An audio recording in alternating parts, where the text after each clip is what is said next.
இங்கே பாரு நிஷா, நீ பெரிய பணக்காரி, உன்னோட வீட்டில் 4 கார் நிற்குது.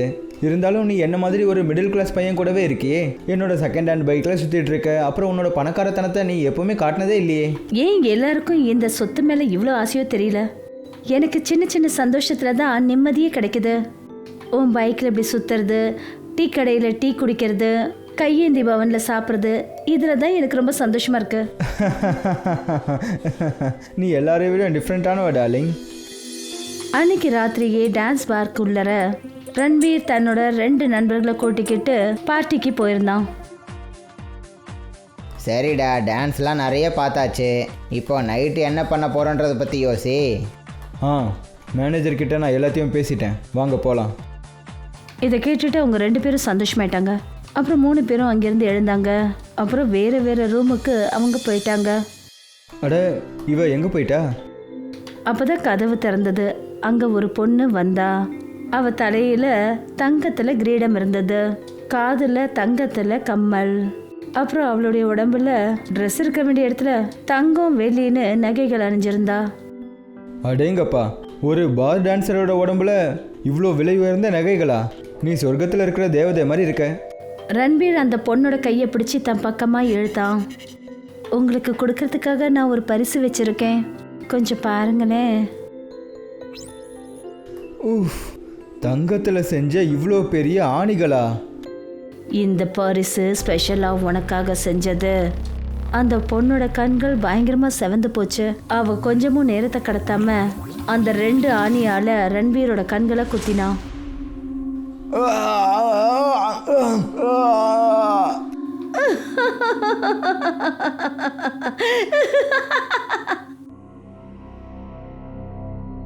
ரன்வீர், என்னம்மா ஆச்சு நிஷா? நீ ஏன் இவ்வளோ பயந்து போய் இருக்க? அம்மா, நான் ரொம்ப மோசமான கனவு கண்டேன். அம்மா, ரன்வீர் எங்க? அப்போதான் நிஷாவோட மொபைலுக்கு ரன்வீர் கிட்ட இருந்து கால் வந்தது. ஹலோ ரன்வீர், நீ எங்கே இருக்க? நிஷா, நான் ரன்வீரோட ஃப்ரெண்டு மோஹித் பேசிகிட்டு இருக்கேன். நீ உன்னோட பேரண்ட்ஸை கூட்டிக்கிட்டு டான்ஸ் பார்க்கு வந்துடு, சீக்கிரம் வாங்க. சீக்கிரமா வாங்கம்மா, எனக்கு என்னமோ மனசுக்கு ரொம்பவே பயமாக இருக்கு. கொஞ்ச நேரத்தில் நிஷா தன்னோட அப்பா அம்மாவை கூட்டிக்கிட்டு டான்ஸ் பார்க்கு வந்தா. தான் அண்ணனோட பயங்கரமான அந்த மரணத்தை பார்த்து அவளுக்கு ரொம்பவே அதிர்ச்சி ஆயிடுச்சு. ரன்வீர், ஐயோ என் பையன்! நிஷா இதை பார்த்ததுமே மயங்கி கீழே விழுந்துட்டா. ரன்வீரோட அம்மா அவனை தான் மடியில் போட்டுக்கிட்டு அழ ஆரம்பிச்சாங்க.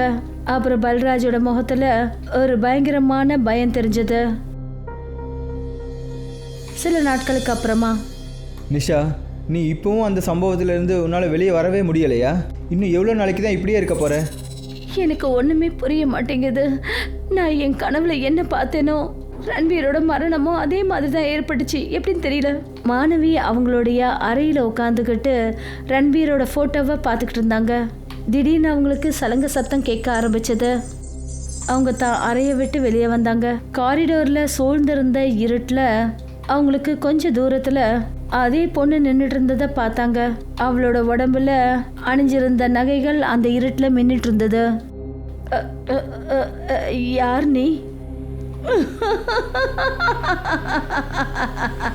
அந்த பொண்ணு ஒரே நிமிஷத்துல மான்வியோட பக்கத்துல வந்துட்டா. அவளுடைய செவந்த கண்கள் மான்வியோட கண்கள்ல பிரதிபலிச்சது. அவளை பார்த்ததும் மான்வி ரொம்பவே பயந்துட்டாங்க. அப்புறம் அவங்க அலறல் சத்தம் அந்த வீட்டுக்குள்ள எதிரொலிச்சது. மம்மி!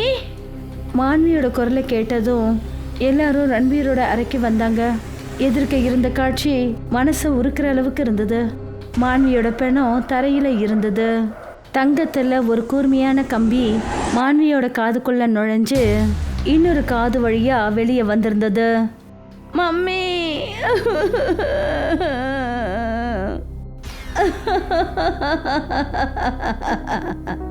அடுத்தது உன் பொண்ணை இருண்ட உலகத்துக்கு கூட்டிட்டு போக போறேன். நீ உன்னுடைய காசு பணம் சொத்தோட தனியா இங்கே இருந்து தனியா உன் வாழ்க்கையோட கடைசி நாளை எண்ணிக்கிட்டே இரு. இது யாரோட குரல்பா? இது அவதான் அவதான் அவதான். இவ யாரு? மாயா. இது நடந்து பல வருஷங்கள் ஆகுது. அப்போதான் எனக்கும் மாணவிக்கும் கல்யாணம் ஆயிருந்துச்சு. அந்த நேரத்தில் நான் பணத்துக்கு ரொம்பவே கஷ்டப்பட்டேன். நீங்கள் எங்க எப்போ பார்த்தாலும் டென்ஷன்லேயே இருக்கீங்க, ஏதோ யோசிச்சுக்கிட்டே இருக்கீங்க. கடவுள் நமக்கு தான் எல்லாமே கொடுத்துருக்காருங்க. 2 வேளை சாப்பாட்டை ரொம்பவும் நிம்மதியாக சாப்பிட்டுட்ருக்குறோம். இல்லை, எனக்கு இதில் சுத்தமாக சந்தோஷமே இல்லை. இனிமேல் எதிர்காலத்தில் என்ன நடக்கும்? நமக்கு குழந்தை பிறந்ததுக்கு அப்புறமா அவங்களோட எதிர்காலம் என்ன ஆகும்? அதெல்லாம் அந்த கடவுள் பார்த்து பாருங்க. இந்த உலகத்தையே நடத்திக்கிட்டு வர அந்த கடவுள் நம்ம வீட்டையும் பார்த்துக்கிட்டு தானங்க இருக்காரு. இதுக்கப்புறமும் நம்ம குடும்பத்தை அவர் நல்லா வச்சு பாருங்க. அவள் பேசினதை கேட்டுட்டு நான் வீட்டை விட்டு வெளியே போயிட்டேன். நிறைய விஷயங்களை யோசிச்சுக்கிட்டு காட்டுக்குள்ளே ரொம்ப தூரத்துக்கு போயிட்டேன். அப்போ ஒரு தாந்திரிகன் பக்கத்தில் நான் ரமேஷ் உட்காந்துட்டு இருக்கிறத பார்த்தேன். சாமி, நான் பூஜை பண்ண ஆரம்பித்து 7 ராத்திரி முடிஞ்சிடுச்சு. ஆனால் இப்போ வரைக்கும் எனக்கு எந்த ஒரு பலனும் கிடைக்கலையே. பயப்படாத, உன்னோட முழு மனசோட இன்னும் 2 ராத்திரி பூஜை பண்ணு. எல்லாமே உன்னோட பக்தியில் தான் இருக்கு. இதுக்கு முன்னாடி எப்பவும் இந்த மாதிரி நடந்ததே கிடையாது. நீ பூஜை பண்ணதுக்கப்புறம் மாயா உனக்கு எல்லாத்தையும் கண்டிப்பாக கொடுப்பா. பூஜை முடிஞ்சதுக்கு அப்புறமா உன்கிட்ட எவ்வளோ செல்வங்கள் இருக்கும்னா உன்னோட மொத்த கிராமத்தையும் சேர்த்தாலும் அது அதிகமாக இருக்கும். நம்பிக்கையாயிரு, பொறுமையாயிரு. எந்த மாயாவை அவன் பூஜை பண்ணிக்கிட்டு இருக்கானோ அந்த மாயாவை பற்றி நான் என் அக்கா கிட்ட கேள்விப்பட்டேன். இருட்டில் வாழ்ந்துக்கிட்டு இருக்கிற அந்த மாயா கிட்ட கல்லை கூட தங்கமாக மாற்றுற சக்தி இருக்குன்ற விஷயத்த நான் கேள்விப்பட்டேன். ஆனால் அதை சந்தோஷப்படுத்துறது சாதாரண விஷயம் கிடையாது. 9 ராத்திரிகள் கடின விரதங்கள் இருக்க வேண்டியதாக இருக்கும். ஒவ்வொரு 3வது ராத்திரியும் ஒரு கருப்பு கோழியை நம்ம பலி கொடுத்தே ஆகணும். தினமும் மாமிசத்தை அதுக்கு நம்ம படைச்சே ஆகணும்.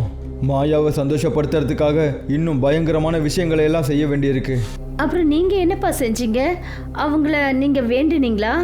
என்னைக்கு ராத்திரி ரமேஷ் அவனோட பூஜைகளை முடிச்சானோ அன்னைக்கு ராத்திரியே அவன் முன்னாடி வைக்கப்பட்டிருந்த 7 கல்லுகளும் தங்கமாக மாறிடுச்சு.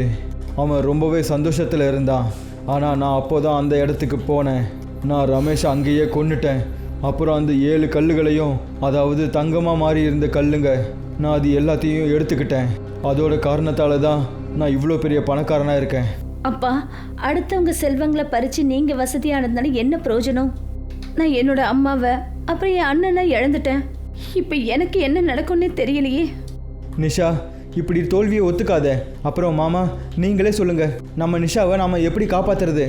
நாம் அந்த சாமியார்கிட்ட இப்போ பேசி ஆகணும்னு எனக்கு தோணுது. இப்போவும் அவர் உயிரோடு தான் இருக்காரா?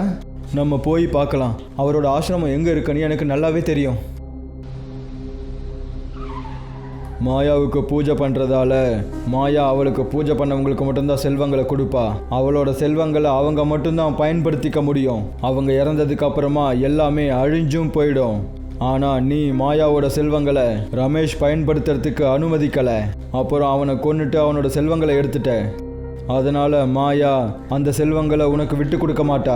ஏன்னா 30 வருஷங்களுக்கு அப்புறம் அவள் திரும்பவும் இப்போ வந்திருக்கா. மாயாவோட அந்த செல்வங்களால் நீ எந்த சந்தோஷங்களை எல்லாம் அனுபவிச்சியோ அந்த சந்தோஷங்கள் எல்லாத்தையும் அழிக்காமல் அவள் போக மாட்டா. அப்படின்னா நம்ம நிஷாவை காப்பாற்றுறதுக்கு எந்த ஒரு வழியுமே கிடையாதா? பாபா ஏதோ சொல்கிறதுக்கு முன்னாடியே வானிலை ரொம்ப மோசமாயிடுச்சு. அப்புறம் ரொம்ப வேகமாக புயல் காற்று வீச ஆரம்பிச்சது. அவங்க எல்லாருக்கும் ஒரு பயங்கரமான சிரிப்பு சத்தம் கேட்க ஆரம்பிச்சது.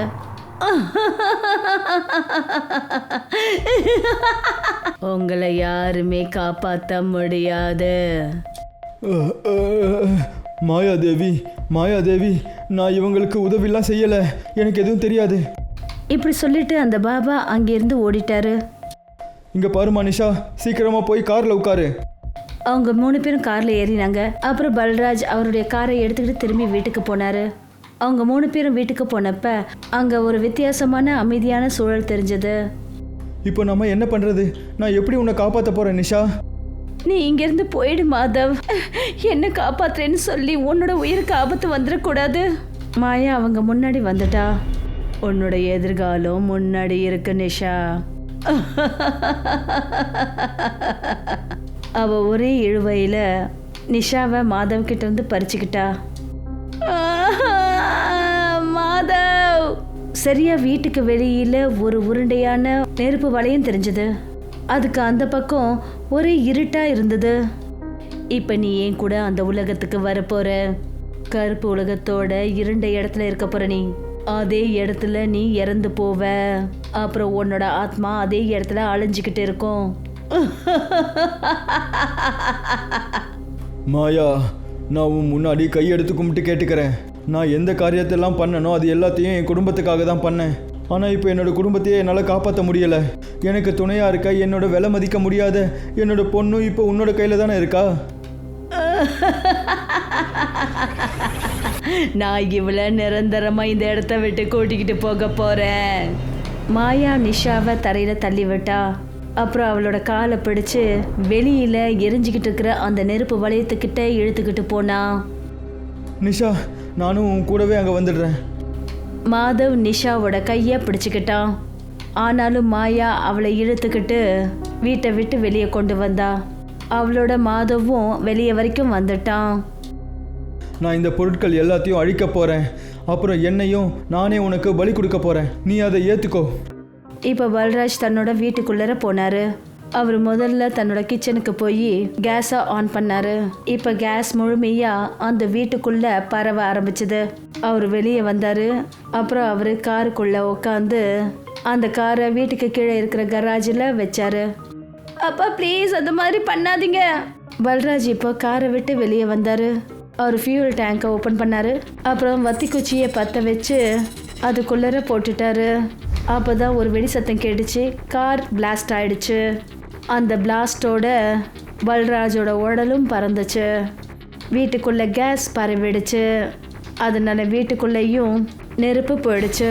அப்புறம் மறுபடியும் ஒரு வெடிப்பில் மொத்த வீடும் இடிஞ்சது. அப்பா! அந்த வெடி சத்தத்தை கேட்டுட்டு மாயா நின்றுட்டா. அப்புறம் அவ திரும்பி பார்த்தா. பல்ராஜோட சேர்த்து அவருடைய மொத்த சொத்தும் எரிஞ்சு சாம்பலாச்சு. பல்ராஜ் அவர் செஞ்ச தவறுக்கு தண்டனை கிடைச்சிருச்சு. எந்த செல்வத்தை அவர் திருடினாரோ அதோட சேர்ந்து அவரும் பஸ்மமாயிட்டாரு. இனி உனக்கு எந்த ஒரு தண்டனையும் கொடுக்கறதுக்கு எனக்கு எந்த உரிமையும் இல்லை. இப்படி சொல்லிட்டு மாயா மறைஞ்சிட்டா. அங்கே நின்றுட்டு இருந்த மாதவ் நிஷாவை தன்னுடைய தோளில் தாங்கிக்கிட்டாரு.